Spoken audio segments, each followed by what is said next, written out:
국회의원 더불어민주당 윤건영입니다. 곧바로 질의를 시작하도록 하겠습니다. 국무총리 나와주시기 바랍니다.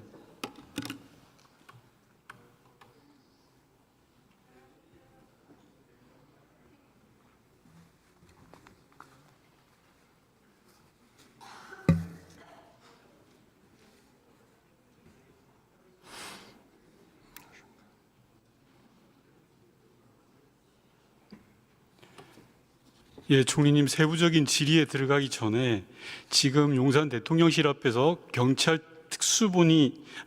경찰이 압수수색을 집행하려고 하는데 대통령실과 경호처가 막고 있다는 사실 혹시 알고 계십니까?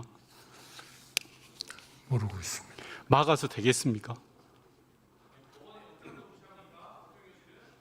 글쎄요, 법의 집행은 이루어져야 되지 않을까 그렇게 생각합니다. 법의 집행이 이루어져야 되는 게 아니라 지금은 총리께서 단호하게 이야기하셔야 됩니다. 모든 법 앞에 평등하다고 했습니다. 대통령만 예외일 수 없습니다. 내란죄라는 중범죄를 저질렀다면 당연히 압수수색을 받아야 됩니다. 그렇지 않습니까, 총리님? 또 그 대통령실로서의 전체적인 그렇게 할 수 없는 어떤 규정이나 이런 것들이 있지 않을까. 총리님의 그런 생각이 오늘의 내란을 만들었다고 생각하지 않습니까? 질의하겠습니다. 조금 전에 총리께서 이야기하셨습니다. 이번 비상계엄과 관련해서 국무회의가 제대로 이루어지지 않았다라고 말씀하셨습니다. 그 말씀 맞습니까? 네, 통상적인 그런 국무회의. 통상적인 게 아니라 법적인 국무회의가 이루어졌습니까? 이루어지지 않았습니까? 즉 다시 말씀드려서 기록과 속기, 개회선언, 종료선언 등이 이루어졌습니까? 이루어지지 못했다고 생각합니다. 그러면 그건 국무회의가 아닙니다. 인정하십니까? 의원님의 말씀에도 타당성이 있다고 생각합니다. 정확하게 말씀하십시오. 이번 비상계엄을 선포한 국무회의는 국무회의가 아닌 게 맞죠? 저는 의원님의 말씀에 동의합니다. 좋습니다. 비상계엄을 제안한 사람이 대통령입니까? 아니면 국방부 장관입니까? 국무회의 자체가 갑자기 이루어진 것이고 그런 계엄을 논의하기 위한 체계적인 사전적인 그런 준비가 매우 부족했다.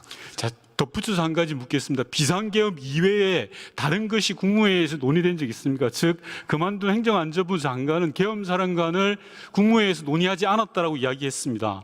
즉 비상계엄 이외의 다른 이슈들에 대해서 단 하나라도 논의된 게 있습니까? 없습니다. 자, 좋습니다. 그리고 아까 총리께서는 총리를 비롯한 모든 국무위원들이 반대하셨다고 했습니다. 아쉽습니다. 총리께서는 평생을 공직에 계셨죠. 네, 정말 많은 그러한 고통을 받고 있습니다. 예, 그게 말로 되는 문제가 아니라고 생각합니다. 저를 밟고 가라고 해야 됩니다. 제 목을 베고 가라고 들어 누워야 되는 게 바로 국무총리입니다. 그 자리가 그렇게 무서운 자리고 무거운 자리입니다.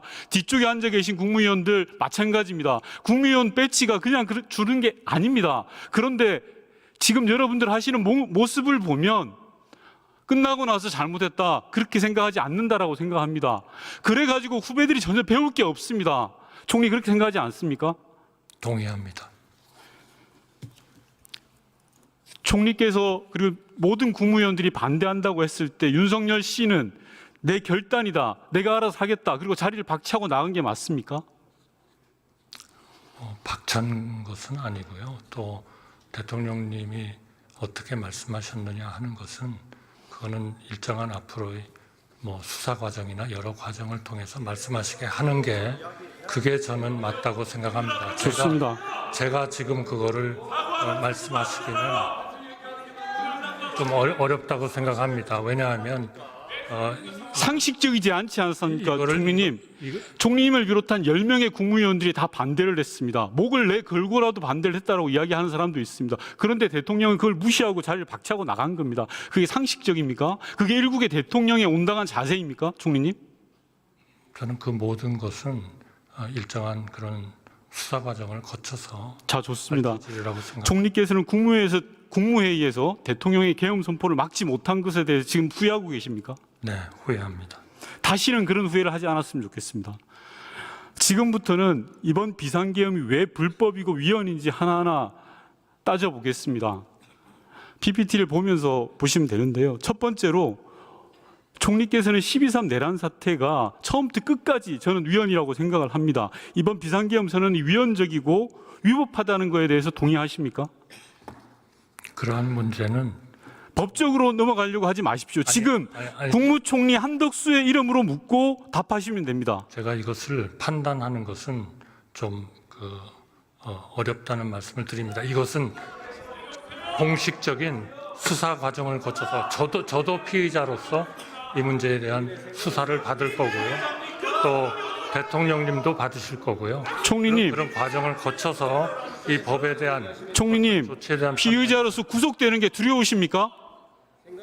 아닙니다. 저도 그러나 판단을 피의자로서 구속되고 징역살이 하는 게 두려우십니까? 그러려면 제대로 막았어야 됩니다.